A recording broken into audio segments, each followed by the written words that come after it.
Hello everyone, welcome back to our channel. അപ്പോൾ ഇന്നത്തെ വീഡിയോയിലെ ടോപ്പിക് എന്ന് പറയുന്നത്, നമ്മൾ ഒരു ആളുമായി ബ്രേക്കപ്പ് ആയിട്ട് കഴിഞ്ഞാൽ നമുക്ക് അതിൽ നിന്ന് കുറച്ച് ബെനിഫിറ്റ് കിട്ടാനുണ്ട്. അപ്പോൾ ചിലർക്കൊന്നും ഇതങ്ങനെ വിശ്വസിക്കാൻ പറ്റുന്നുണ്ടാവില്ല. പക്ഷെ അങ്ങനെയല്ല, നമ്മൾ ഓരോ ആളുമായി ബ്രേക്കപ്പ് ആയാൽ നമുക്ക് തന്നെ അതിൽ നിന്ന് ഒരുപാട് ബെനിഫിറ്റ് ഉണ്ട് എന്നുള്ളതാണ്. അപ്പോൾ നമുക്ക് ഒട്ടും ലേറ്റാക്കണ്ട, ഏതൊക്കെയാണ് ബെനിഫിറ്റ് എന്ന് നമുക്ക് ചെക്ക് ചെയ്യാം. ഒന്നാമത്തെ പോയിന്റ് ആയിട്ട് വരുന്നത്, നമുക്ക് വേണ്ടത്ര ഫ്രീഡം കിട്ടുന്നുണ്ടോ നമ്മൾ ഒരാളേക്കുമായി ബ്രേക്കപ്പ് ആവുന്ന സമയത്ത്. അപ്പോൾ ചിലർക്കൊക്കെ ഈ ഒരു പോയിന്റ് കേൾക്കുമ്പോൾ ചെറിയൊരു കൺഫ്യൂഷൻ ഒക്കെ ഉണ്ടാകും. കാരണം ഫ്രീഡം എന്ന് പറഞ്ഞാൽ നമ്മൾ ഒരാൾക്ക് കൊടുക്കേണ്ടതല്ലല്ലോ, നമ്മളടുത്തു നിന്നുള്ളതന്നെയല്ലേ ഈ ഫ്രീഡം എന്ന് പറയുന്നത്. പക്ഷെ അങ്ങനെയല്ല, നമ്മൾ ഒരാളുമായി റിലേഷൻഷിപ്പിൽ ഏർപ്പെടുമ്പോൾ നമുക്ക് നമ്മുടെ കാര്യങ്ങൾ തന്നെ ചെയ്തു തീർക്കാൻ ഉള്ളൊരു പരിമിതി ഉണ്ട്. നമുക്ക് നമ്മുടെ കാര്യം തന്നെ എല്ലാം നല്ല സ്മൂത്തായിട്ട് ചെയ്തു തീർക്കാൻ പറ്റില്ല. ഇതിൻ്റെ ഒരു കാരണം എന്ന് പറഞ്ഞാൽ, നമ്മളൊരു റിലേഷൻഷിപ്പിൽ ഏർപ്പെടുമ്പോൾ അവിടെ റെസ്പോൺസിബിലിറ്റി കൂടുകയാണ്.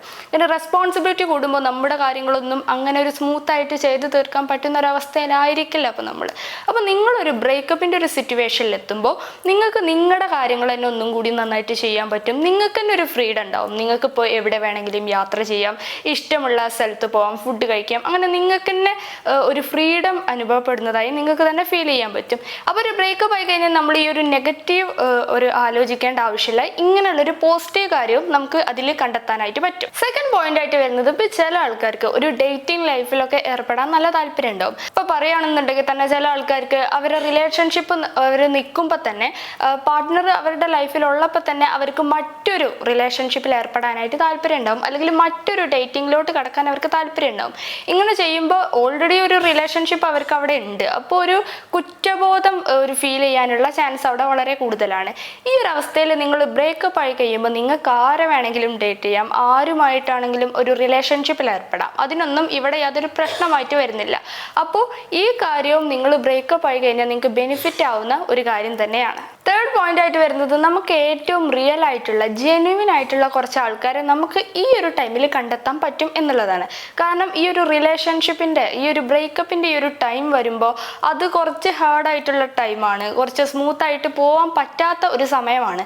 അപ്പോൾ ഈ ഒരു സമയത്ത് നമ്മളെ കൂടെ നല്ല പോസിറ്റീവ് വൈബായിട്ട് നിൽക്കുക, അതുപോലെ തന്നെ നമ്മളെ മൂവ് ഓൺ ചെയ്യാൻ ഹെൽപ്പ് ചെയ്യുക, നമ്മളെ മാക്സിമം സപ്പോർട്ട് ചെയ്യുന്ന ആൾക്കാരൊക്കെ നമുക്ക് കണ്ടെത്താൻ പറ്റും. ഫ്രണ്ട്സിനെ ആയാലും, ഈ ഫ്രണ്ട്സ് എന്ന് പറയുന്നത് നമ്മുടെ നല്ല സമയത്ത് മാത്രം ഉണ്ടാവേണ്ടതല്ലല്ലോ, നമ്മുടെ മോശം ടൈമിലും നല്ല സമയത്തും നമ്മുടെ എല്ലാ സമയത്തും വേണ്ട ആൾക്കാരെയാണ് നമുക്കൊരു ജെനുവിൻ ഒരു റിയൽ ഫ്രണ്ടായിട്ട് കണക്കൂട്ടാൻ പറ്റുക. അപ്പോൾ നിങ്ങളുടെ ലൈഫിലും ഇങ്ങനെ ഒരു ബ്രേക്കപ്പ് സംഭവിച്ചിട്ടുള്ള ടൈമാണെന്നുണ്ടെങ്കിൽ നിങ്ങൾക്ക് തന്നെ നല്ലൊരു ഫ്രണ്ട്സിനെ നിങ്ങൾക്ക് അതിൻ്റെ ഇടയിൽ കണ്ടെത്താൻ പറ്റും. ആരാണ് നിങ്ങളധികം സപ്പോർട്ട് ചെയ്യുന്നത്, ഇത്രയും ഒരു സിറ്റുവേഷൻ ഉണ്ടായിട്ടും ആരൊക്കെയാണ് ഇപ്പോഴും നിങ്ങളുടെ കൂടെ നിൽക്കുന്നത്, അങ്ങനത്തെ ഒരു ആൾക്കാരെ നമുക്ക് കണ്ടെത്തി കഴിഞ്ഞാൽ അത് നമ്മുടെ ലൈഫിലോട്ടും അവർ പിന്നെ ഉണ്ടാവുന്നതാണ്. നമ്മുടെ ലൈഫ് അവസാനിക്കുന്നത് വരെ നമ്മുടെ കൂടെ ആ ഒരു നല്ല ഫ്രണ്ട് ഉണ്ടായിരിക്കും എന്നതാണ്. അപ്പോൾ ഇതും നല്ലൊരു ബെനിഫിറ്റ് ആയിട്ട് തന്നെ നമുക്ക് കണക്ക് കൂട്ടാം ബ്രേക്കപ്പ് ആയ സമയത്ത്. ഫോർത്ത് പോയിന്റ് ആയിട്ട് വരുന്നത്, നമുക്ക് തന്നെ ഒരു ഡിജിറ്റൽ ബ്രേക്ക് കിട്ടും എന്നുള്ളതാണ്. കാരണം ഈ ഒരു റിലേഷൻഷിപ്പ് ഏർപ്പെടുന്ന ടൈമിൽ നമ്മൾ ആ ഒരു വ്യക്തിക്ക്, നമ്മുടെ ഓപ്പോസിറ്റ് നിൽക്കുന്ന വ്യക്തിക്ക് നമ്മൾ മെസ്സേജ് അയക്കുക, അല്ലെങ്കിൽ കോൾ ചെയ്യുക, ഇങ്ങനത്തെ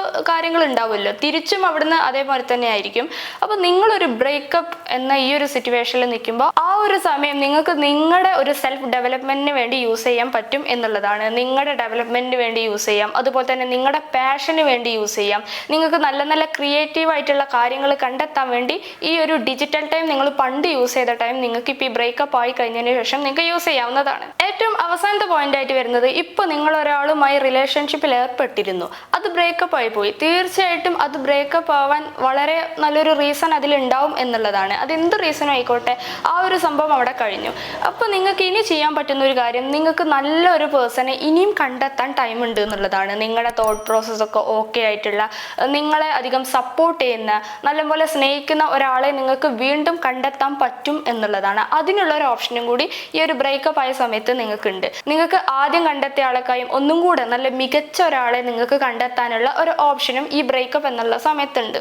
അപ്പോൾ നിങ്ങളുടെ ലൈഫിൽ ഒരു ബ്രേക്കപ്പ് നടന്നു കഴിഞ്ഞാൽ അതൊരിക്കലും ഒരു നെഗറ്റീവ് വേയിലൂടെ എടുക്കരുത്. അതൊരു പോസിറ്റീവ് ഒരു രീതിയിലായിട്ട് കാണാനായിട്ട് ശ്രമിക്കുക. കാരണം ബ്രേക്കപ്പ് നടന്നു കഴിഞ്ഞാലും അവിടെ പോസിറ്റീവായിട്ട് നമുക്ക് ഒരുപാട് കാര്യങ്ങൾ ഇതുപോലെ ചെയ്തു തീർക്കാനായിട്ട് പറ്റും. അപ്പോൾ ഇത്ര ഉള്ളൂ ഇന്നത്തെ ഒരു വീഡിയോ എന്ന് പറയുന്നത്. ഈ വീഡിയോ നിങ്ങൾക്ക് യൂസ്ഫുൾ ആയി എന്ന് വിചാരിക്കുന്നു. അങ്ങനെയാണെന്നുണ്ടെങ്കിൽ വീഡിയോ ലൈക്ക് ചെയ്യുക, ഈ വീഡിയോ ഷെയർ ചെയ്യുക. ഇങ്ങനത്തെ വീഡിയോസൊക്കെ കാണാൻ നിങ്ങൾക്ക് താല്പര്യമുണ്ട് എന്നുണ്ടെങ്കിൽ തന്നെ ചാനൽ സബ്സ്ക്രൈബ് ചെയ്യുക. നെക്സ്റ്റ് വീഡിയോ കാണുന്നത് വരെ താങ്ക് യു.